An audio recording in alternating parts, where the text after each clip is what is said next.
Friends, welcome to the Wednesday, September 8th edition of our podcast. I'm joined, as always, by my good friend Steve Autrey from Denver United Methodist Church, as we are on a whole new train today, a new process. I hope you had a great Labor Day weekend. And one of the things that happens with Labor Day is for some reason, we transition the way we think. We look at summer as being in the rearview mirror, and we think, well, fall's now ahead.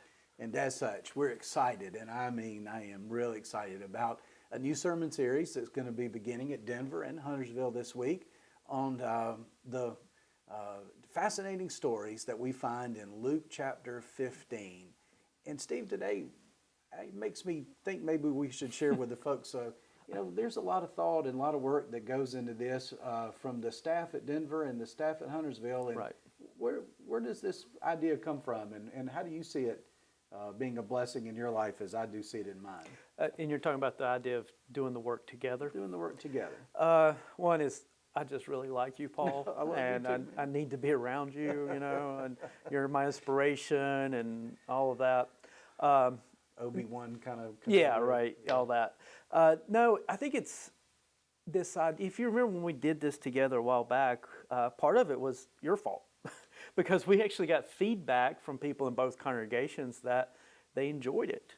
Yeah. And so if you want to blame anyone that we're still working together, blame your fellow church members, because you all, believe it or not, actually ask us to continue this.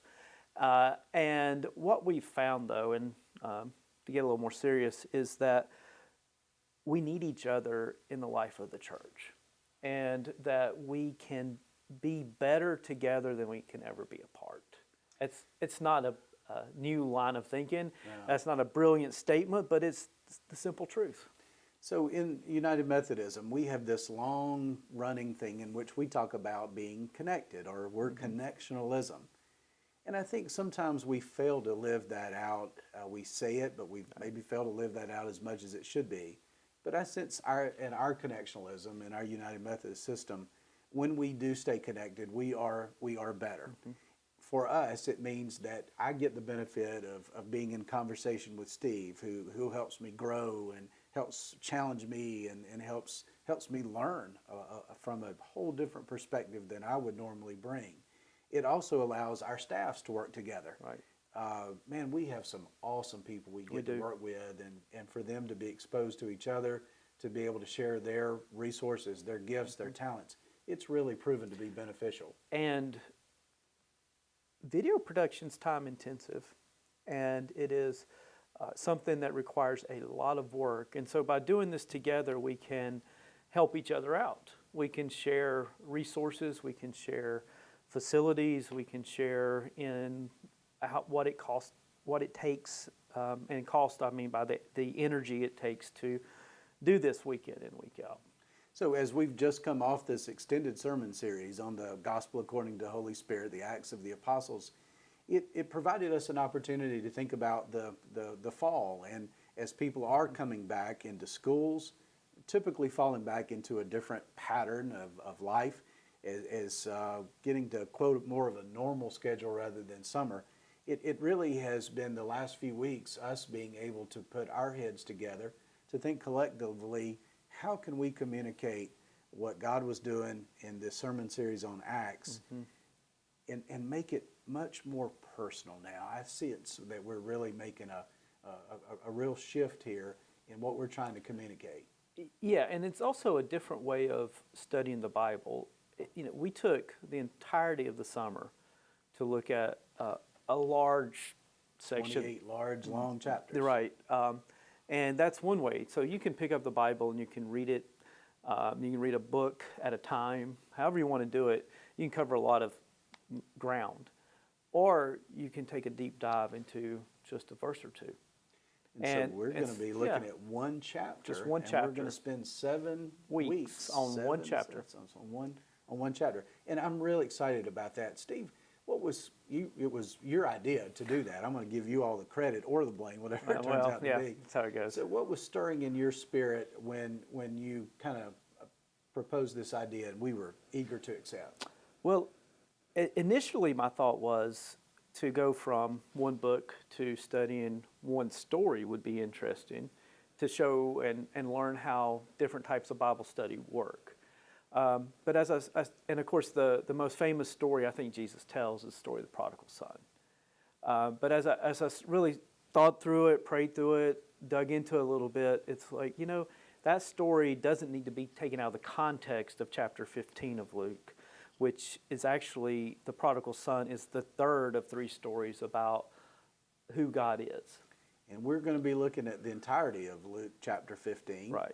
Taking it story by story, parable by parable, and trying to get a sense. I think tomorrow we're going to dive in and talk a lot about what does it bring out from us, right, these stories. And one of the things that I felt while we worked through the book of Acts, and what I saw Peter and occasionally James, but mostly, the main characters we talked about in Acts were Peter and Paul.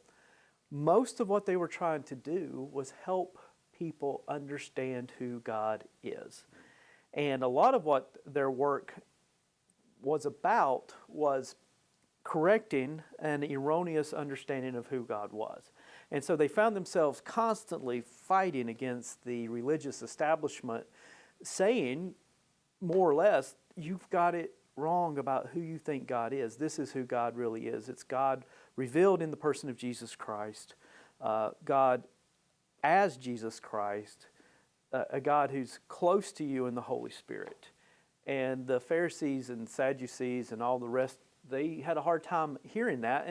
And it reminded me of a conversation I was privileged to be a part of with a pastor named Kevin Myers, who talked to a group of pastors I was with about how important our image of God is. And I remember his statement was something along the line of, your image of God is everything, because that image will determine what your relationship with God will look like. And that's where we're going to start tomorrow. As we kind of whet your appetite for today, I hope that you recognize, I think Jesus would be pleased, I think John Wesley would be pleased that when the Bible is studied as it is, we are doing it in community, with a teamwork and with openness. And even across congregations. Congregations, there's blessing in that. Right, and then for this particular series, we've worked together to put together a brief study guide. We're going to be providing materials for you to not only know what's coming along, but some questions for you to ponder. And you can possibly use those either as individuals or in a small group or however you want to use them. But it's just to give you a little bit of a guide to what we're doing. The overarching question, and one I'd like for you to think about as soon as you wrap up this podcast, is who do you think God is? And how would you describe God? The basic question, what is your image of God? So that's where we're headed. I'm excited about this journey, excited about the fact that you're with us today. Hope you'll be back with us again as we dive a little deeper into that question tomorrow and get ready for what's going to be an awesome sermon series. Thanks for joining us. May the Lord be with you. We'll see you tomorrow.